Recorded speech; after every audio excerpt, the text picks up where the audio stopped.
Hello everyone, and welcome back to another The First Descendant video. I just want to talk about a very controversial topic in the community, and this is the outcry of some players that Bunny needs a nerf. Recently, Bunny broke the game again with an electric condensed one-shot build in Void Intercept battle that even made Gluttony look stupid. Before we proceed, I strongly recommend not doing any exploit like this in the game, as I have seen my friends being banned for doing this exploit in the Gluttony boss fight. It's sad, but please refrain from doing any one-shot exploit right now, as the developers have been very strict recently when it comes to these types of things happening in their game. Without a doubt, Bunny currently wears the crown as the undisputed queen of efficiency in the game. If you need to level your guns, you can always trust Bunny. If you need gold, then Bunny can get you tons of gold quickly right now. If you are farming for specific materials, then Bunny is the only way. And if you need to do hard mode infiltration missions to farm amorphous materials and even do the new season missions right now, then Bunny is the only girl you'll ever need in the game. She's like the Swiss Army knife of Descendants. However, some players say that this dominance isn't necessarily healthy for the game. When one character excels at almost everything, it can overshadow other Descendants and limit player choice. Variety is the spice of life, after all. The gap between Bunny and other Descendants during these tasks is vast. She's like the Usain Bolt of looter shooters, leaving everyone else in the dust. Bunny's farming speed is reportedly 2 to 3 times faster than her peers.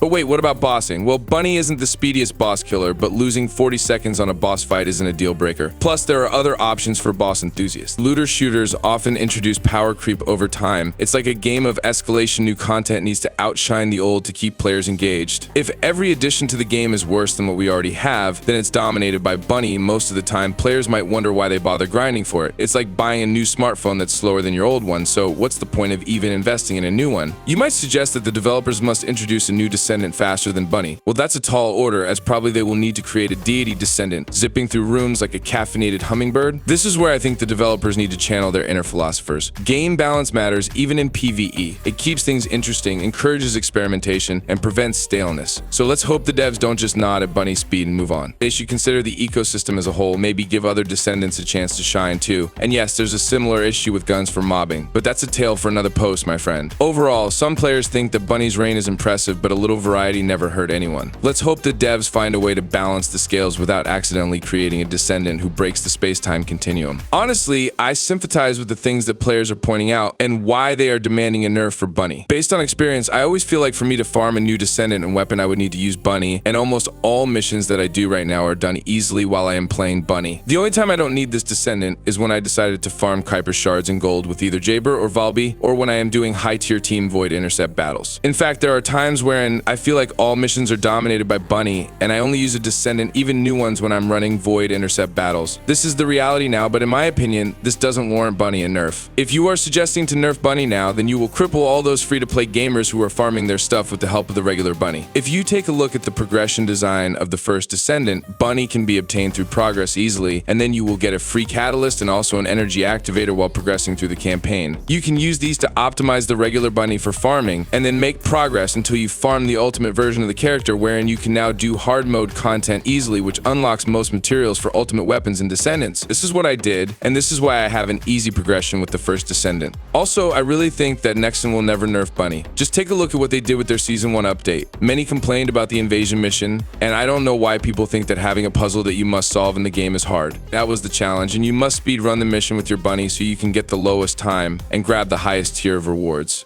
The only problem is Nexon's poster child is having a hard time speedrunning the mission, and just look how they murder the invasion mission, making it super easy that again, it get dominated by Bunny players. While I'm being sarcastic in some of my wordings, it was inevitable that Bunny will dominate the moment Nexon announced that the invasion mission will grant better rewards for speedrunners. And obviously there is no other best speedrunner in the game compared to Bunny. However, I know not all of you play the way I play, and other players prefer non-meta characters, and they hated the fact that when they got teamed up with a Bunny player, the Descendant will suck out all the fun as she will just obliterate everything. It feels like you are walking or running for a couple of minutes doing nothing until you fight the boss and intercept battles. This will force players sometimes to do AFK farming and just wait for the Bunny player to destroy everything. You will either hate or love to see a Bunny player on your team right now. The only way to remove all the hate on Bunny right now is for Nexon will bring huge change changes to their future updates without bringing the nerf hammer to the character. First, reward distribution should be addressed, and Nexon should provide a new way to get loot and resources without the need for playing as Bunny. Also, they can add missions wherein the Bunny will not dominate and just kill all the enemies in a matter of seconds. The Void Intercept battles are a good place for non-Bunny players right now, and I'm hoping that Nexon will add a new game mode wherein other non-meta characters will shine. Also, they can add special units and missions wherein they can't be damaged by abilities, just like how Eximus units works in Warframe right now. Before you can fully damage an Eximus unit, you must take out their overguard first. This extra layer of health cannot be damaged by abilities, hence forcing the players to shoot them with guns. This is honestly a good way to solve those complaints about Bunny not saving any enemies to kill for her teammates, and this could trim the power of the Descendant without the need for a nerf to her kit. While I like Bunny at her current state, as it makes my farming a lot easier while playing free to play most of the time, I can't see a good future, however, if this power of the Descendant will stay. In every update, we will just see how broken Bunny has evolved into, and this will make the game bland and not appealing to gamers as it has no variety. I hope that Nexon will make the right choices for their future update, and I am crossing my fingers that the other Descendants will be viable in farming stuff, and we don't need to rely on just Bunny alone. Now, before you leave, I would also like to know your thoughts about this topic. Do you think that Bunny should be left untouched, or do you think that the Descendant is too overpowered? Let me know in the comments section below. Thank you so much for watching, and we hope to see you again in our next video. Squad Leader signing off.